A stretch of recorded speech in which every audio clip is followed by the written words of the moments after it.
my family went back to the States. I still had about, I don't know, a year and a half, almost 2 years left on my assignment over there. So I moved to apartment. I moved to another town. And he got me just like a 1-bedroom apartment. That's all I needed at the time. I kept the dog there with me. And I started hanging out in this place called the Slick Black Cadillac. Well, that used to be a song by Quiet Riot. And the owner wanted to name his bar like that. So I heard from some military friends on base about this bar that played, rock music. And we started hanging out there a lot. And then they had live bands every Friday, Saturday night. And I hung out there a lot. Met some good friends there, some good people. I still keep in contact with to this day.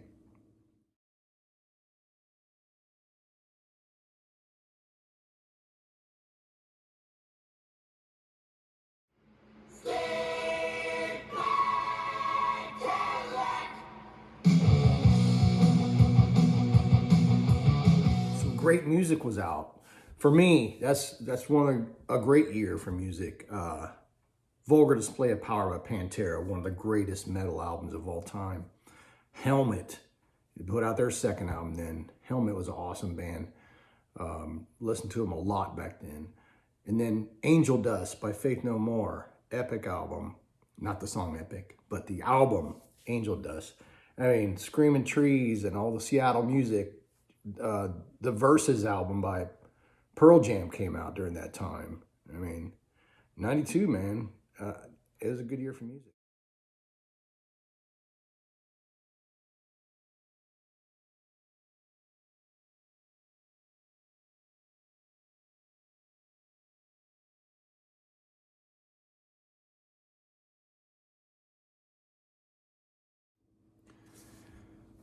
So at the Cadillac, of course, I ran into other people and friends and stuff. And they would tell me, hey, there's this bunch of live bands playing at this, I guess you'd call it a community center. I forget the German word actually. But so we go there and I see this band that kind of caught my eye called Surrounded. They played Metallica covers. They played all kind of just good stuff, and their own originals too. So the next thing you know, I see the singer at the Cadillac.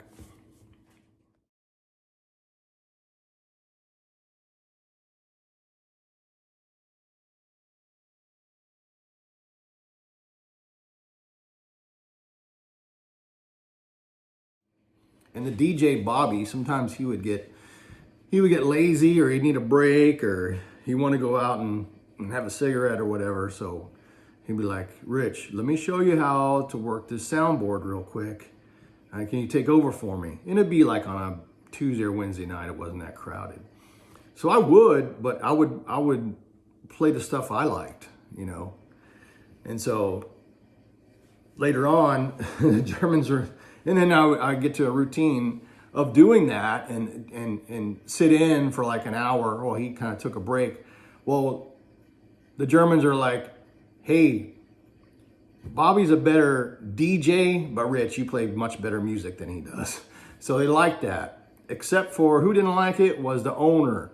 Because the little German that I can understand, he comes in one night and told Bobby, hey, I'm paying you, not him. Why is he up there and you're outside or out over having a beer, you lazy ass?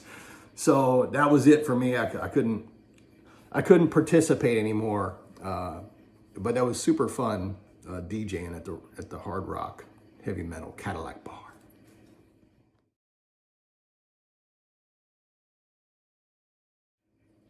The songs that I would play was, of course, Slayer, Skeletons of Society. I would play that, and they knew I was going to play that at some time during my set. Alice in Chains, I'd play the first album, a lot of different songs from the first album and their second album. And I would throw in some Pantera. And I never forget this one German guy said, that is the last real metal band is Pantera. They're still true to their style. Another band we were getting into back then was 9’s. Of course, they had their Pretty Hate Machine, but the first one I heard was the second one with Wish on it and all that stuff, Happiness and Slavery. I'd play those songs too, sometimes at the club. People dug it. They dug it a lot.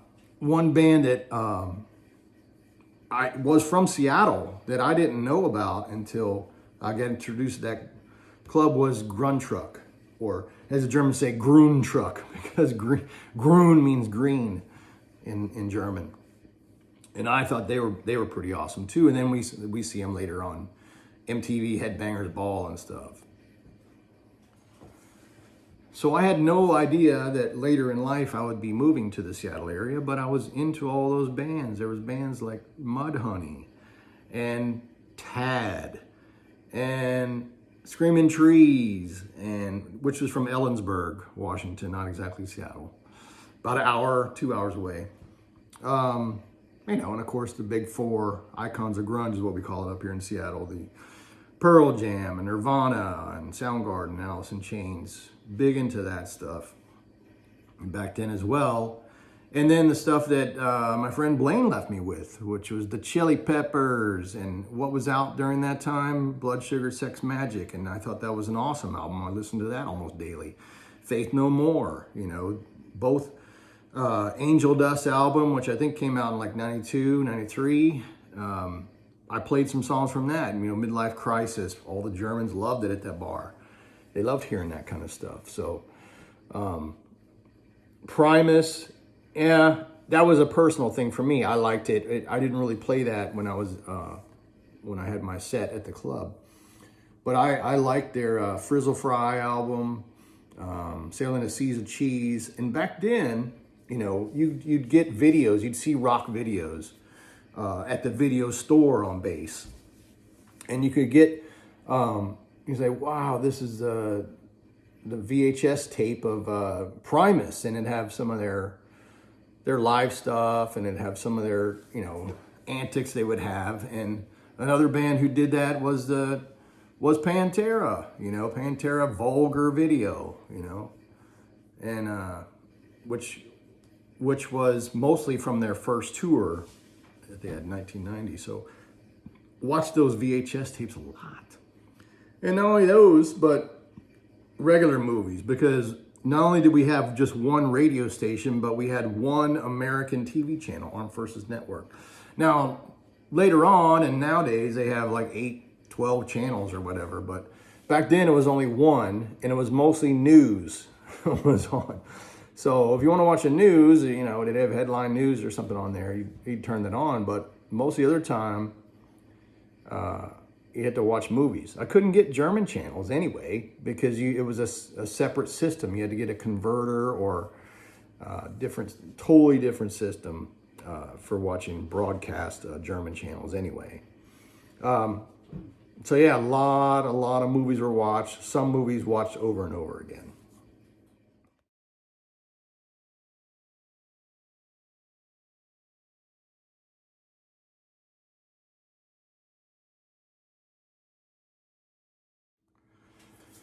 So we'd go to the Cadillac, or sometimes I'd go by myself because I lived not too far from there in my new apartment, and run into folks, and they'd say, hey, Rich, let's go to this, I forget the German name of it, but it's like a community center. It's like outdoor, a bunch of bands playing. Yeah, cool, let's go. So the band that was the best, I thought, they were called Surrounded. And they played Metallica covers, they played some Guns N' Roses, and they played like a couple German rock songs in German language. And they had some originals. I thought they were really good. And so, I don't know, like a week after that, I see the singer in the bar. I was like, aren't you the singer for that band Surrounded? And he's, of course, like most Germans, my English is not that good, but he spoke perfect English. And so we started hanging out, and then he's like, why don't you just come to our band practice, man? I was like, hey, I'd love that. So I went there and started piddling around on the drums, and Mark was the drummer's name. He was a super good double bass player. Really knew how to play really well, was a very good study and scholar of drumming, And so I would just watch them practice and tinker around on the drums if Mark would let me. And so I started hanging around with them more, and I would follow them wherever they played. And then they asked me one time at the Cadillac, "Can you do lights for me? Can you do the lights?" And I'm like, "Yeah." And so then I was traveling with them to different places and to do the lights. And then one time I went to their practice and they're like, we're gonna cover this song by Pearl Jam, "State of Love and Trust." It's off the Singles soundtrack. Do you know it? And I said, "Yeah, I know that song. I bet I can sing it too." And they're like, "Okay, let's see." And so I went up there and sang it, and they're like, "Not bad, man, not bad." So here I am at their next show doing lights. And they go,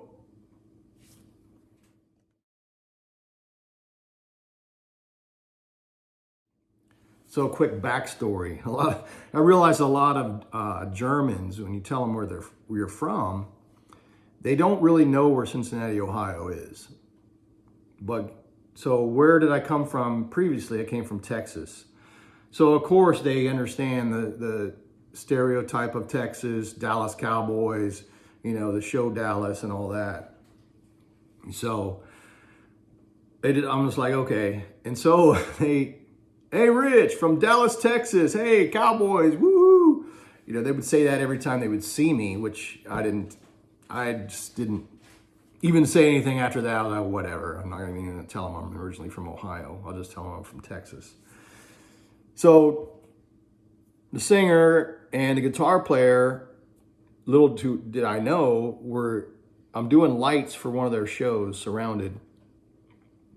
And they come up to me and they go, "All right, next up, we're going to bring up Rich West from Dallas, Texas. He's going to sing on this next song." I'm like, "What?" And I was like, "Okay, I'll give it a shot like we did in practice." And so we sang it, and I wasn't expecting this, but the German kids loved it, man. They were like, "Whoa, here's some American guy singing with a German band, and he's singing Pearl Jam song." They thought that was so cool. So from then on out, I was like their guest singer, and I'd go up and sing that one song wherever they played. And I hung out with that band for like a year and a half almost.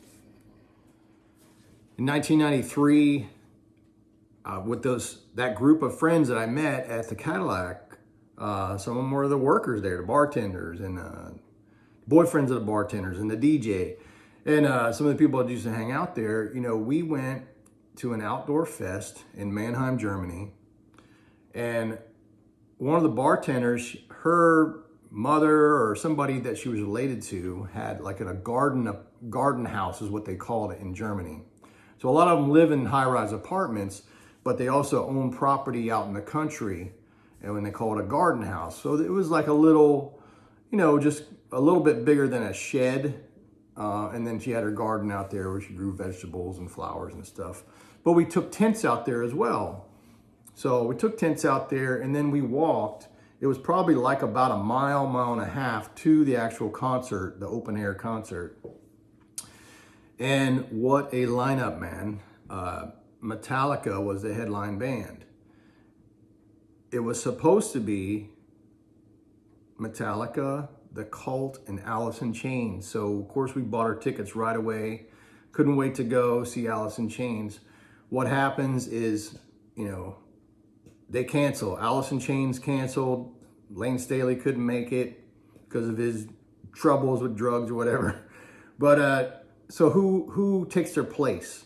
One of my favorite bands from the 80s, Suicidal Tendencies. Yeah, got to see them for the first time ever live, and it was such an awesome show. And then the Cult comes on, and people were actually booing the Cult. And he was like, "Hey, man," Ian Astbury, the singer, goes, "I want you to know that Cliff Burton was a huge fan of the Cult." And then everybody shut up. Then Metallica comes on when it got dark, and it seemed like they played for 3 hours. And by that time, me and the DJ, Bobby, we had been probably drinking beer since 10 o'clock in the morning that day. And we were just burnt. We were spent. We were done. So probably, about 2 hours into their show, we're like, man, I'm going to go crash back at the tent. So we went crash back at the tent, and a couple people were already back there asleep. Some people didn't even leave. So next thing you know, all the roadies and stuff start coming into our tent, and I smell all this stinky feet and stuff. I'm like, what the hell? So I went and slept in my car because I couldn't take it no more. I was like, man, who's all these people coming into the damn tent? It's only like a 4-person tent, and I swear to God, there was at least 10 people piled in there, trying to sleep in a stupid tent. All right.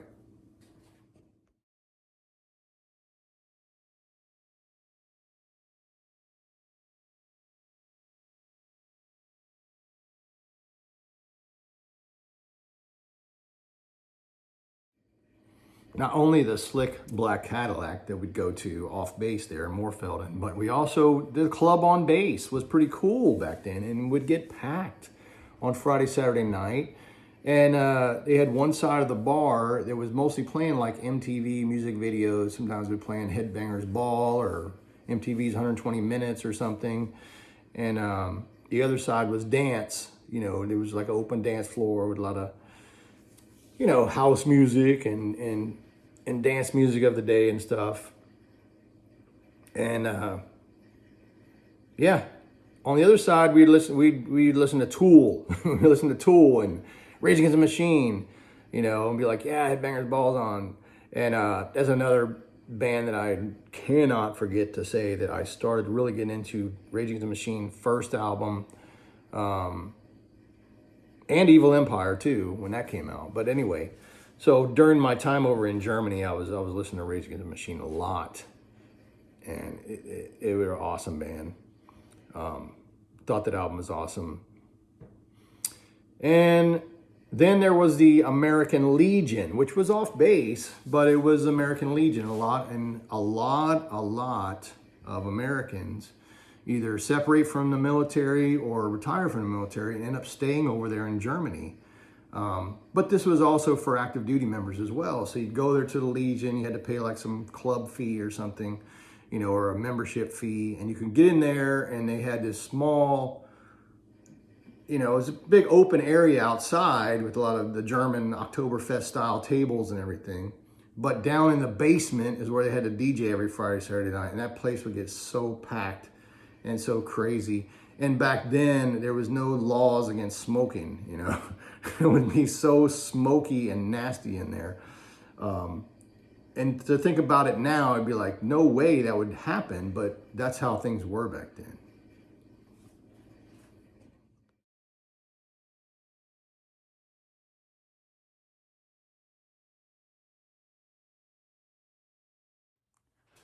The Autobahn Rasthofs, or the rest stops, as we know of in America on the interstate, you see rest stops. And the only thing that is maybe comparable is if you've ever been on the Pennsylvania Turnpike and they just have those certain places that you're allowed to stop, and it's a big complex.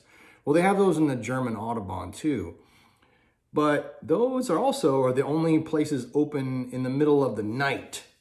So we sometimes, quite often, we would go to the Cadillac or be hanging out somewhere, and then, when the bars close or whatever, then you go to the Rasthof, and it was a big buffet kind of thing, like a Sizzler buffet. But it's really great going to be an experience over there and doing that kind of stuff.